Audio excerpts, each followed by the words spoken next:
यह प्रश्न आपके दिमाग में अवश्य आए होंगे कि महारानी कुंती का ज्येष्ठ पुत्र और परम तेजस्वी सूर्य का अंश होते हुए भी कर्ण को महाभारत में इतना अपमान और जिल्लत क्यों सहनी पड़ी। आखिर क्या वजह थी कि कर्ण सूर्य देवता का अंश होते हुए भी दुर्योधन जैसे राक्षस के पाप में भागीदार बने। महापराक्रमी कर्ण के बारे में सभी लोग जानते हैं कि कर्ण के दुख को जानकर व्यथित भी होते हैं। आज हम आपको दानवीर कर्ण की एक ऐसी कहानी सुनाएंगे जो शायद ही आपने कभी सुनी हो। त्रेता युग में दंभोदर नाम का एक असुर था। उसे सूर्य देव से 1000 कवचों का वरदान प्राप्त था। इन 1000 कवचों की वजह से उसका नाम सहस्त्र कवच पड़ गया। इनमें से एक भी कवच को तोड़ने के लिए किसी योद्धा को 1000 वर्ष की तपस्या करनी पड़ती और जैसे ही कवच टूटता वह योद्धा वहीं मर जाता। इस वरदान के चलते सहस्त्र कवच अपने आप को अमर समझने लगा और लोगों पर अत्याचार करने लगा, गांव के गांव तबाह करने लगा। इन अत्याचारों से तंग आकर सभी देवता भगवान विष्णु के पास गए। उसी समय सती के पिता दक्ष प्रजापति ने अपनी पुत्री मूर्ति का विवाह ब्रह्मा जी के मानस पुत्र धर्म से किया। भगवान विष्णु ने मूर्ति के 2 जुड़वां बच्चों के रूप में जन्म दिया, जिन्हें नर और नारायण नाम दिया गया। 2 शरीर होते हुए भी दोनों में एक ही आत्मा निवास करती थी। एक बार दंभोदर उस वन पर आक्रमण कर देता जहाँ नर नारायण और मूर्ति देवी रहते थे। दंभोदर वन को तबाह कर ही रहा था, उसने एक तेजस्वी मनुष्य को अपनी ओर आते देखा। उसे अंदर ही अंदर एक अजीब सा भय का अनुभव किया। अपने चेहरे पर नकली हास्य लाते हुए और भय होते हुए भी दंभोदर ने कहा, युवक, तुम क्यों मृत्यु को गले लगाना चाहते हो? मेरा कवच सिर्फ वही तोड़ सकता है जिसने 1000 वर्षों तक तप किया हो। नर ने हंसकर कहा कि मैं और मेरे भाई नारायण में एक ही आत्मा वास करती है। वो मेरे बदले तप कर रहे हैं और मैं उनके बदले युद्ध करूंगा। युद्ध शुरू हुआ। शुरुआत में तो नर कमजोर लग रहा, पर जैसे जैसे वक्त बीतता गया नारायण के तप से नर की शक्ति बढ़ती गई। जैसे ही 1000 वर्ष का समय पूर्ण हुआ, नर ने सहस्त्र कवच का एक कवच तोड़ दिया, लेकिन सूर्य के वरदान के अनुसार जैसे ही कवच टूटा, नर वृद्ध होकर वहीं गिर पड़ा। सहस्त्र कवच ने सोचा कि एक कवच गया पर संकट टल गया, अब डरने की कोई बात नहीं। नारायण अपने भाई के पास बैठा और महामृत्युंजय मंत्र का जाप कर उसने अपने भाई को पुनर्जीवित किया।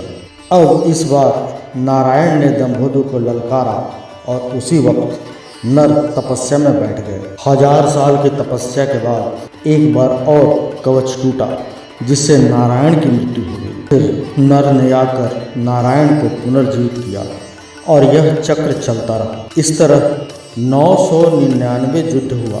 एक भाई युद्ध करता, दूसरा तपस्या। हर बार पहले की मृत्यु पर दूसरा उसे पुनर्जीवित कर देता। जब 999 कवच टूट गए, तब सहस्त्र कवच समझ गया कि अब उसकी मृत्यु तय है। उसने युद्ध त्यागा, सूर्य लोक जाकर सूर्य देव की शरण में बैठ गया। नर और नारायण दोनों उसका पीछा करते हुए सूर्य लोक पहुंचे और सहस्त्र कवच के पाप गिनाकर उसे मृत्यु दंड देने का आग्रह करने लगे, किंतु सूर्य देव शरणागत की रक्षा करने की जिद पर अड़े थे। आखिर जब सूर्यदेव नहीं माने तो नारायण ने सूर्यदेव को श्राप दे दिया कि हे सूर्यदेव, जिन दुष्कर्मों के दंड से आप इस दुष्ट की रक्षा करने का प्रयास कर रहे हो, आपको भी उन्हीं दुष्कर्मों का भागीदार होना पड़ेगा। इन कर्मों का फल भोगने के लिए आपको भी इस दुष्ट के साथ जन्म लेना पड़ेगा। इस तरह सूर्यदेव ने त्रेता युग में उस राक्षस को बचा लिया। त्रेता युग समाप्त हुआ और द्वापर प्रारंभ हुआ। द्वापर युग की बात है।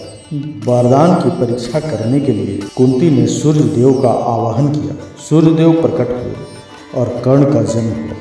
लेकिन रहस्य की बात यह है कि तभी नारायण का दिया गया सूर्य को वह श्राप फलीभूत हुआ और कर्ण के रूप में सूर्य और दंभोदर दोनों ने जन्म लिया।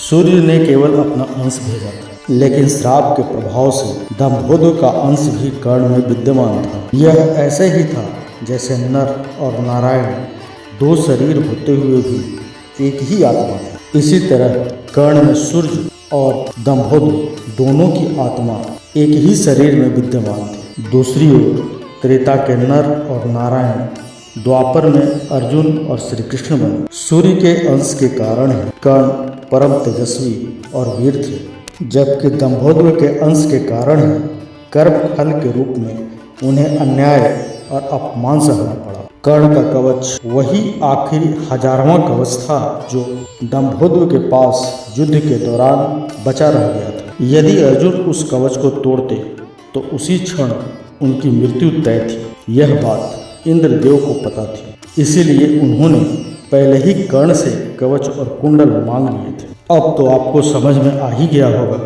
कि आखिर कर्ण को अन्याय और अपमान क्यों सहना पड़ा। यह सब उनके पूर्ण जन्म के कर्मों का फल था जो उन्होंने त्रेता युग में किए थे। तो दोस्तों, कैसी लगी आपको यह वीडियो हमें कमेंट्स बॉक्स में ज़रूर बताएं और ऐसे ही मैथोलॉजी से संबंधित वीडियो देखने के लिए हमारे चैनल को सब्सक्राइब करें, साथ ही शेयर करें। धन्यवाद।